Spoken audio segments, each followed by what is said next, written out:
Hola a todos, yo soy Perla, mente 100% digital. Hoy nos honra con su presencia Lucas Gago. Nuestro invitado es licenciado en psicología, profesor, tiene una maestría en psicología cognitiva y del aprendizaje y doctor en psicología. Actualmente es investigador del CONICET, enfocado en desarrollo cognitivo en la primera infancia. Docente de las asignaturas de metodología de la investigación y análisis de datos. Editor de la revista Psicología del Desarrollo de la Universidad Abierta Interamericana. En el contexto de su estudio sobre percepción de la IA en alumnos, tocamos diversos temas. Educación e inteligencia artificial, usos, docencia y evaluación.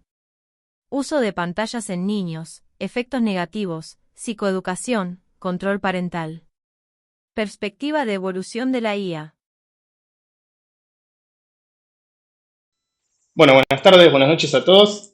Gracias, Lucas, por venir. Estamos arrancando esta nueva modalidad que agregué en el canal, que en realidad mi primera intención es que en un futuro todo esto sea casi digital, entonces no sea yo el que entreviste, sino Perla, que estoy seguro que en algún momento se va a poder hacer. Pero bueno, para ir aprendiendo yo también a hacer entrevistas y a traer gente que esté indagando en este cruce de temas que es la inteligencia artificial y la psicología. Para eso lo tenemos a Lucas, que ya está presentado. Pero bueno, muchas gracias, Lucas, por estar acá. Gracias a vos, Iván. Buenísimo. Bueno, Lucas, te quiero hacer una pregunta amplia al principio. ¿Qué pensás de la inteligencia artificial? Bien, yo un poco para contextualizar, arranqué con investigación y ya desde el 2015 al 2020 había un boom muy grande con el uso de smartphones y las redes sociales y su impacto en la adolescencia y en la niñez. De ahí ya me empecé a sentir interesado por la temática, ¿sí? Y observamos también desde el 2020, que ahí fue crucial, cómo había aumentado en un 50% el uso de pantallas para infancia temprana. De ahí ya había empezado a avanzar la IA y dijimos, bueno, es fundamental que empecemos a estudiarla y cómo se relaciona con el desarrollo temprano. Y empecé a ver yo, ahora de forma personal, que la IA estaba avanzando muchísimo, tanto en el campo de la salud mental como de la educación. En ese sentido, ya la American Psychological Association en el 2019, o sea, antes que empezara a hacer un boom, había demostrado cómo la IA podía hacer psicodiagnósticos con mayor precisión que los seres humanos, lo cual me había parecido extraordinario porque podía tomar muchísimas variables y cotejarlas entre sí con más destreza que el ser humano. Eso me acuerdo que fue el primer resultado en Sí. psicología que me tuvo atónito. Y en segundo lugar, y acá ya es mi opinión, y un poco te voy a contar ahora de un artículo que estábamos realizando y que enviamos, ¿sí? Creo que para educación tiene una potencia que es única, porque permite de alguna manera hacer interactuar las ideas personales con las de la máquina y generar insights novedosos todo el tiempo. Si uno lo puede usar de forma funcional, es una herramienta que promueve lo autodidáctico de forma sorprendente. ¿Sí? Ahora, en la investigación que realizamos, que fue con 1033 estudiantes de universidades de todo Buenos Aires, ¿sí? Y después hicimos además de una parte cuantitativa, una parte cualitativa con 2 focus groups, ¿sí? Encontramos que los estudiantes básicamente tenían como esta percepción de beneficios de la IA en cuanto a que servía, por un lado, para hacer brainstorming, por otro lado, para generar contenido, ¿sí? Y en tercer lugar, ¿sí? Para acceder a información, ¿bien? Pero, sin embargo, habían marcado ciertas limitaciones, ¿bien? Como, por ejemplo, cuestiones relativas a la ética académica, ¿sí? Al acceso equitativo, y algo que ahora está muy en boga dentro de la psicología en relación con las pantallas y las máquinas, que es la pereza cognitiva, ¿sí? Que es un concepto de lo que nos habla sobre que el sobreuso de la inteligencia artificial para generar contenido sin una, ¿cómo podría decir?, sin un consumo crítico responsable, conlleva a que atribuyamos todo el contenido a la máquina y no a nuestra capacidad. Entonces reduce la demanda cognitiva que tenemos en el día a día y por ende luego sí vamos de alguna manera alimentando nuestra capacidad cognitiva en menor medida cada día, ¿sí? Y bueno, y el último tema que está en todas las academias es, sin lugar a dudas, el plagio, ¿sí? O sea, este Claro. uso sin, sin leer el contenido y copiando y pegando básicamente, que conlleva, bueno, a que los estudiantes no hagan una propia producción. Y vos como, o sea, está buenísimo porque me parece que como que están enfocados tres datos clave, que es la pereza cognitiva, cómo lo perciben los alumnos y el tema del plagio. Me parece buenísimo las tres cosas. Eh, ¿Qué pasa? Yo me di cuenta que la inteligencia artificial como te dije, como intercambiamos entre los mails, se mete como agua entre las piedras. Entonces, llega a todos lados porque en todo, o sea, en toda actividad que el ser humano haga donde tenga que pensar, puede entrar la inteligencia artificial. Ese es el tema. Y en este caso, vos como docente, ¿cómo te sentís vos frente a la llegada de la inteligencia artificial? Porque hay un montón de cosas que tienen que cambiar, incluso para evitar justamente la pereza cognitiva. Bueno, es un desafío enorme, es un desafío enorme, porque por un lado, o sea, brinda un montón de posibilidades, o sea, realmente se pueden generar contenidos muy rápido, pero el problema es que lo que necesitamos es entrenarnos en aprender y no caer en eso. Entonces, vos como docente, ¿cómo te sentís ahora con esto que llega y qué te parece que se puede hacer? Digamos? Mis Es un sentimientos montón. son más que positivos. Es más, como docente, por lo menos específicamente, yo lo uso como una herramienta para el aprendizaje, para la evaluación y como una herramienta más para que los estudiantes puedan emplear para su vida diaria. El problema es que tenemos que hacer lo que se dice IA literacy, ¿sí? Enseñar cómo usar la máquina, cosa que no muchos docentes lo hacen porque siempre hay acá dos perspectivas, ¿no? Como la prohibicionista, en la cual obviamente yo no estoy de acuerdo, No resuelve nada. y la promocionadora, ¿no? De la inteligencia artificial. Mis sentimientos realmente son, y te lo digo también en mi vida diaria en trabajo como investigador, la verdad que son positivos en ese sentido. Y creo que es una herramienta que podemos explotar muy fuertemente y de forma muy favorable. El problema es esto que también veían los estudiantes cuando lo hacemos de forma irresponsable o sin un criterio crítico, ¿no? Ahí, bueno, me parece que hasta puede ser en algún punto mal usada como cualquier tipo de instrumento o herramienta, ¿no? Puede ser perjudicial.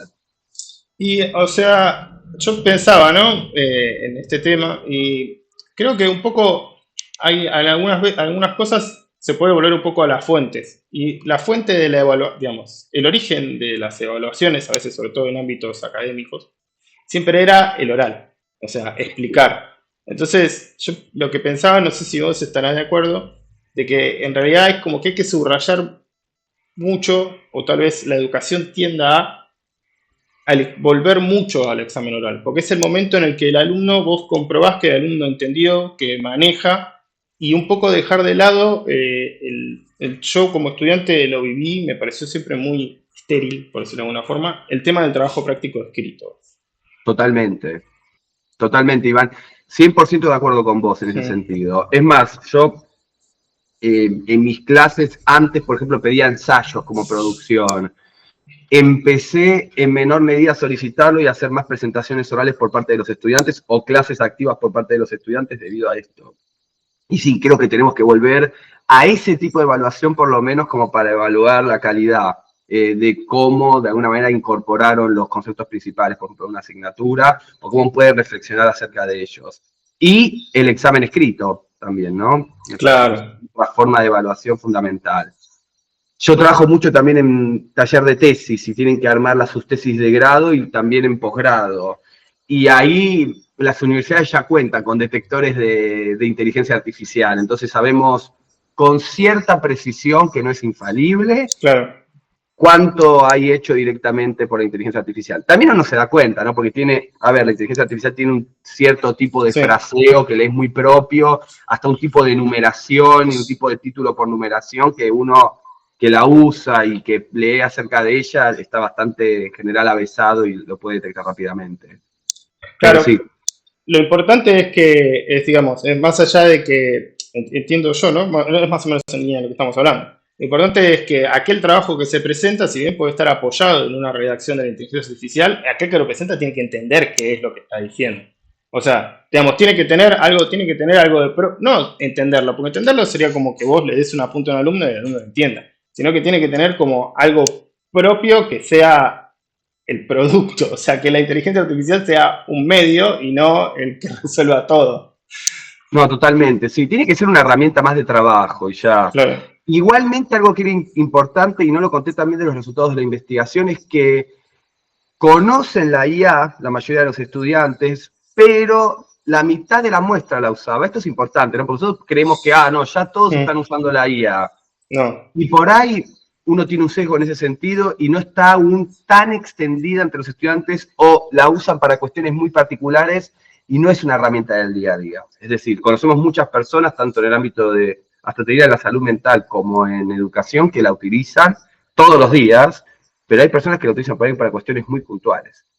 Y además encontramos que en general los que más usaban la IA eran las personas de menor edad, del sexo masculino y las que no trabajaban. ¿Sí? O sea, cuando las personas empiezan a tener más edad u obviamente otras ocupaciones, ¿sí? Ya el uso decrece bastante. Desde mi opinión, igual, cada vez se va a usar más. O Sí, sea, hay que sí. tener en cuenta que estos datos son hasta fines del 2024. Yo creo que este año con la aparición de DeepSeek o con algunos problemas que tuvieron algunas CI que fueron y estuvieron en los medios circulando muy públicamente, Sí. va a seguir diciendo, sin lugar a dudas. Claro, el dato es, a mí también un poco me preocupa el tema de la inteligencia artificial a medida, porque ¿qué pasa? Nosotros ya tenemos una generación de chicos que nacieron con una tablet en la mano. O sea, estamos hablando de chicos, o sea, por eso no me extraña mucho de que vos digas, bueno, a menor edad, más uso de la inteligencia artificial, porque también son los que están mucho más conectados con, con esto que es la imagen y la imagen en el celular, con el contenido audiovisual. Y entonces, digamos, veo que me preocupa mucho a futuro qué pasará con esos chicos que, como planteaba en uno de los videos que escribí, tal vez influya más el contenido que ven en una pantalla que la propia educación de sus padres. Eso es un tema. Es como que hay muchas perspectivas que se abren muy grandes respecto a dónde, o sea, estamos hoy parados acá. Hace 2 años había cosas que eran impensables. Digamos, hace 3 años que una máquina te conteste era todavía increíble. Y que una máquina te conteste y que la podamos tener todos en el celular era impensable. Y ahora estamos llegando a estos niveles. Me quería concentrar en una cosa. ¿Cómo es que llegaste a, digamos, que se arma este equipo? Digamos, un poco, quería preguntar, vos tenés esta investigación, alrededor de 1000 casos. ¿Cómo se hace para cotejar 1000 casos, digamos? En cuanto a que, no entendí, cotejar en qué Eh, sentido. Me refiero, ¿cómo es que se arma un equipo de trabajo para llegar a procesar 1000 entrevistas? No, bueno, usamos medios de la Universidad Abierta Interamericana y de la Universidad de Buenos Aires, bases de datos de estudiantes que ellos mismos nos proporcionaban y teníamos ahí los correos y enviábamos, ¿sí? Y luego Ah, de mira, tener toda la base, ahí hacíamos primero análisis estadísticos y de ahí obteníamos sus muestras para hacer los focus group, que es la parte cualitativa. Sí, sí, sí, sí. Y después de ahí hacíamos el análisis específico. Y con respecto a lo que decías antes, no me quiero ir mucho, pero me hiciste acordar del capítulo de Los Simpsons cuando decían, no, yo le creo más a la televisión, es lo que me dijo ella, ¿viste? Y ahí yo, y ahí yo creo que más allá de la IA, ya de por sí están como mucho tiempo consumiendo contenido de las pantallas, ¿no? Y eso lo vemos en infancia temprana, ¿no? O sea, sí, ya consumen 1 o 2 horas por día más o menos información. Y encontramos que a más tiempo de uso de pantalla disminuye la capacidad cognitiva en distintas habilidades, ¿no? Y ahí ya no sé si es la IA, porque yo insisto, la IA en un uso positivo promueve el ser autodidacta. Es como una mini biblioteca de Babilonia, ni siquiera, porque la biblioteca de Babilonia vos ibas y consumías los libros. claro. Acá podés interactuar en vivo, ¿no? Uno puede ir a un museo, ver, por ejemplo, yo qué sé, un resto del antiguo Egipto y preguntarle por qué este resto tenía estas características, por qué los faraones empleaban este tipo de coronas ornamentadas. Y tenés la Claro. experiencia en vivo y lo puedes usar como una forma de guía virtual a merced tuyo que te responda a todo lo que vos desees. En ese sentido puede promover el aprendizaje. Pero las pantallas en general y el contenido que uno observa no es educativo. De hecho, nosotros vemos en los infantes solo un tercio consume contenido educativo. Después lo demás, viste, es contenido de entretenimiento o no apropiado para la edad que al Sí. fin y al cabo promueve la pasividad y disminuye el desarrollo cognitivo en ese sentido. Digamos, el tema de las pantallas es también importantísimo porque me parece que, o sea, yo creo que también se están empezando a ver muchos efectos negativos de la sobreexposición a las pantallas. Y Uh-huh. me parece como muy loco, por decirlo de una forma, que es algo que a veces pasó muy rápido. Estamos en una época de realmente muchos cambios sociales. O sea, los últimos 20 años podemos tirar un montón de adelantos tecnológicos que fueron modificando y no nos fuimos dando cuenta. O sea, no nos dimos cuenta que estamos todo el día pegados al celular. Un día pasó, no nos dimos cuenta de que de golpe, yo me acuerdo una vez ayudé a un amigo a instalar WhatsApp o sea, estaba hace un par de años atrás y me dijo, no lo voy a usar mucho. Y al otro día ya estaba aprendido. Y eso de golpe modificó un montón de cosas que no nos dimos cuenta y algunas cosas estuvieron bárbaras, otras tienen sus efectos negativos, porque lo que pasa es que cada adelanto tecnológico tiene cada vez más potencia. Entonces, Uh-huh. la inteligencia artificial trae mucha potencia para el ejemplo que diste vos y trae mucha potencia para no hacer nada, para no hacer un trabajo de la facultad. Entonces, es como que de golpe veo que muchos ámbitos sociales tienen que pegar una lavada de cara muy pronta, porque si no, es como, también había planteado el chiste en uno de los videos que era hecho con ChatGPT y corregido con ChatGPT. ¿Entendés? Entonces ahí caímos de los dos lados el mal uso. Entonces, digamos, sobre todo, vos que estás en tema, ¿cuáles son los problemas más graves que estás viendo en los chicos o se están viendo en los chicos a partir de la sobreexposición a las pantallas de forma muy extendida, digamos? Y el primero está explicado para mí por lo que se llama la hipótesis del desplazamiento, que afirma que a más tiempo pasás usando las pantallas, te desplaza de actividades lúdicas, cotidianas, de juego o movimientos físicos deportivas que producen aumento de peso, producen, por ejemplo, falta de interacción con terceros y decaimiento de las habilidades socioemocionales, produce pasividad porque no hay interacción con otro cuando se consume, y entonces decaen las habilidades lingüísticas y decaen las habilidades de autorregulación, cognitivas. Es como un slot muy amplio y en realidad cuando hablamos de uso extendido de pantallas, hablamos de chicos que están solos. Siempre hacemos esta comparación, ¿no? O sea, el proxy porque a nivel metodológico nosotros medimos el tiempo, cantidad de tiempo de uso en un día cotidiano. Esa es la medida que se usa a nivel mundial para comparar entre países también. Pero eso te está escondiendo cuando vos preguntás, cuando consumís las pantallas, perdón, al adulto le preguntamos porque son infantes, cuando el infante está consumiendo las pantallas, ¿los acompañás? Y si los acompañás, ¿hacés inputs verbales, realizás interacciones físicas? La mayoría te responde que no o que muy poco. Entonces lo que te está diciendo ahí es, el chico está solo. Claro. Pasivo viendo un contenido. Listo. Es la receta mágica para que el desarrollo en todas sus áreas no se pueda promover de la mejor forma. Bien, Sí, ahí sí, está sí. entonces la dificultad. En los casos en los que los adultos acompañan el uso, ¿sí? Si nosotros hacemos el análisis teniendo en cuenta esa variable, el desarrollo mejora. Es decir, que en realidad la pantalla, o volvamos a la IA también, la IA de Mm. por sí no son enemigos o el demonio. En realidad, y acá yo creo que hay dos perspectivas, vamos a dividirlo en uso de pantallas y en IA. En uso de pantallas, los educadores, psicólogos, psiquiatras también, o cualquier personal de salud, tenemos la obligación, ¿sí?, de psicoeducar o de brindar Claro. herramientas para que se use de forma responsable en el hogar las pantallas, entre los cuidadores primarios o padres y los infantes, niños y o preescolares. Ese es el trabajo que tenemos de ese lado. Y del lado de la docencia, si se quiere, con el uso del IA, y lo dije al principio, educar para que su uso sea promotor del desarrollo cognitivo de adolescentes, adultos, universitarios también. En la medida que sigamos teniendo esta obstinación por tratar de erradicarla, es lo que decías vos, es como el agua que se mete entre las piedras. Vos no podés ir en contra de algo que ya está extendido a nivel mundial. Tenés que ver cómo la transformamos en nuestra mejor aliada. Es más, yo les diría a los que están batallando, y lo digo siempre cuando doy mis charlas, si no puedes con ellas, úneteles, ¿no? Es esa frase, o sea, bueno, ¿cómo le sacamos el jugo de la mejor forma?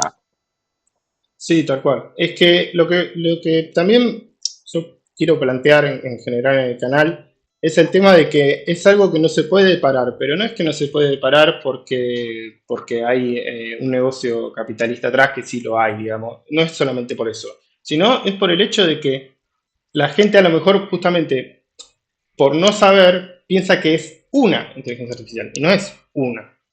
Es un montón de modelos que hacen un montón de cosas y es una forma de trabajo informático para procesar datos que ya está diseminada por todos lados.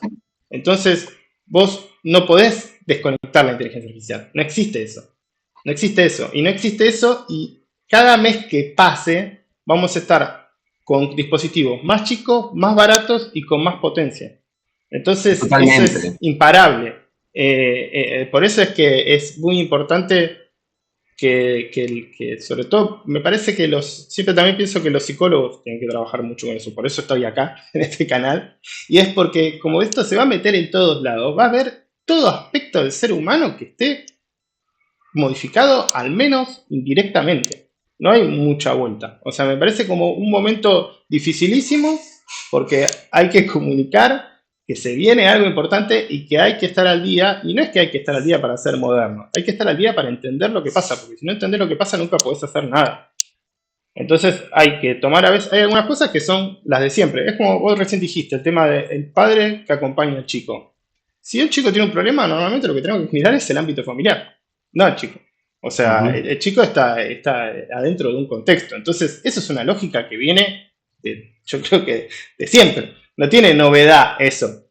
Ahora, no tenemos que perder de vista usar las lógicas de siempre tratando de entender los fenómenos nuevos. Mi única preocupación ahí, en cuanto a que es imparable, es cómo y acá ya no estoy tan especializado, pero es un tema que me fascina personalmente, cómo los que producen este tipo de tecnologías y utilizan principios o ingeniería del comportamiento para tenerte más tiempo atraído a las pantallas, de modo que obviamente sus sponsors y las empresas ganen más dinero, como mencionabas antes, eh, cómo se pueden llegar a autorregular ellos mismos con un criterio ético para que eh, finalmente la población no pase todo el tiempo pegado a las pantallas, ¿no? Por ejemplo, Mm, cuando entramos a WhatsApp, como mencionabas, con tu amigo, o a otros tipos de plataformas, sabemos que los red dots o estos puntos rojos que vemos o los puntos verdes en WhatsApp son refuerzos intermitentes, ¿no? Entonces a sí, veces entramos y a veces no, y casi que estamos como tirando de la palanca de las maquinitas o los slots del sí, casino, es sí, lo sí. mismo, ¿no? Entonces, después extinguir ese tipo de comportamiento adictivo a las pantallas, que yo creo que va a estar incluido sí o sí en el DSM-5 como otro de los tipos de trastornos que podamos encontrar, Mm, sí, sí, eh, sí. lo veo muy, muy complejo, porque de hecho creo que el productor de Netflix decía, ¿no? Yo quiero competir contra el sueño, o sea, yo quiero que vos pases más tiempo viendo pantallas que durmiendo. Me parece que ahí también hay algo de ética en los productores de estos tipos de tecnologías que creo desde mi lado, y no sé si es una mirada demasiado idealista, que se tendrían que autorregular también y obrar un poco por la salud psicofísica de las personas que son sus clientes. Claro, es que justamente, y eso es otro problema que me parece está un poco vinculado a la era en la que estamos viviendo, que es que digamos, a ver, estamos consumiendo y usando aplicaciones que son multinacionales. Entonces, a veces vos podés decir, bueno, tal vez, supongamos, una legislación estadounidense puede obligar a Meta a que digamos, a hacer un uso ético, como decís vos, ¿no? O sea, a intentar de que el público no esté tan pegado. Pero si Si TikTok, que viene de China, no lo hace, entonces tenés un corrimiento del público hacia esos otros lugares, hacia esas otras aplicaciones. Y no hay que hablar que estamos como arrancando todo esto. Entonces aparecen un montón de aplicaciones y de cuestiones que nosotros no conocemos, como por ejemplo hay todo un universo de los streaming que yo particularmente no conozco. Yo tampoco, debe ser porque somos millennials. Claro, claro, sí, tal cual. Pero es realmente, me doy cuenta que, o sea, acabamos ¿qué vamos? Media hora de charla y tocamos 45 temas y es como que no podemos llegar a desarrollar ninguno porque hay tanto para pensar y para desglosar yo estoy como entre impactado, asustado y todo lo demás. Eh, Tiene mucha potencia. Todo este momento tecnológico tiene mucha potencia. O sea, no es solamente lo que nosotros decimos inteligencia artificial, sino toda la tecnología en sí, todos los dispositivos en sí, tienen mucha potencia y es, digamos, muy difícil medir el cambio de algo que lo vamos a tener, que ya lo tenemos pegado todo el día y que cada vez trae más para que estemos más pegados todavía. Bien, bueno. ¿Querías explayarte en algo más? No, yo para resumir creo que queda desde nuestro lado como profesionales de la salud mental, la psicología y la docencia, tratar de promover un desarrollo responsable tanto del contenido de las pantallas como de la inteligencia artificial y tratar de sacarle el mayor jugo posible, dicho fácilmente. Y me llevo como estas preocupaciones sobre cómo luego las empresas también tratan, no digo Claro, que no no, tratan. bueno, cómo podría haber una regulación por ahí de entidades externas a las empresas para Sí, que, bueno, también no se caiga, viste, en un uso desmedido o en una competencia desgarradora a ver quién te atrae más la atención, que al fin y al cabo creo que termina pasando eso, pero qué tipo también de regulaciones éticas saldrán a nivel mundial para poder detener esto que están pasando, pero están apareciendo. Pero bueno, ese sería como el resumen que me llevo. Y después, bueno, la tecnología es aliada dependiendo cómo la usemos. Es una herramienta más desde mi punto de vista. Y yo la veo con buenos ojos. Soy optimista, pero sé que ahí ya es una opinión personal. sí, sí, yo me siento como siento que es muy difícil predecir qué va a pasar. Mm, Realmente se habla de muchísimas aristas del tema en todo sentido. Sobre todo un poco pensando también en la multimodalidad, ¿no? En esto de que ya no es solamente un contenido que yo deslizo, veo, sino va a empezar a ser algo con lo que yo interactúo. Y creo que eso me parece que va a ser muy, muy fuerte. Pero bueno, es como todas incógnitas a futuro y me parece buenísimo tu trabajo. Me parece buenísimo que la óptica que tenés, porque se nota que estás recontra al día y estás mirando, digamos, cuál empieza a ser el impacto de esto. Me parece que las primeras personas como vos que se están ocupando del tema van a ser los pioneros. Anoten esto, vamos a estar siguiendo a Luca mucho tiempo y siguiendo las cosas que hace Luca mucho tiempo y todo su equipo, porque realmente va a ir todo tan rápido que va a ser difícil que comprendamos cuál es el carozo del asunto y qué es lo que está pasando, porque ya yo veo que ya justamente lo que decíamos hace un rato, con lo que pasó en los últimos 5 o 6 años, estamos medio perdidos y ahora vamos a tener una cosa que empieza a girar muchísimo más rápido. Así que bueno, muchas gracias Luca, muy bueno tu trabajo. Vamos a seguir en Gracias a vos, contacto. Iván. Así que bueno, estaremos en contacto y próximamente seguramente vamos a alguno de estos mini parrafitos que cada uno puede ser, o sea, los chicos, las pantallas, la educación, qué se hace, uso correcto, el uso de investigación y todo eso, cada uno de esos va a terminar siendo horas y horas de video. Y espero que, bueno, que para todo el que nos haya visto haya sido, digamos, educativo, que haya servido sobre todo para pensar, porque realmente no tenemos ninguna, digamos, sí podemos saber algunas cosas con tu investigación de una foto de cómo está hoy el tema, pero es un momento en el cual no podemos tener ninguna conclusión casi. Algunas cositas de cómo funciona, como vos decís, el tema de los padres y los chicos, las pantallas, Podemos entender en cómo un fenómeno se manifiesta, pero conclusiones no hay ninguna, porque está todo surgiendo, digamos. Así que bueno, muchísimas gracias, Lucas. No, y Nos estamos vamos viendo a ver, estamos en próximamente. el tiempo. Dale, estamos en contacto. Dale, hasta luego. Hasta luego, chao, chao.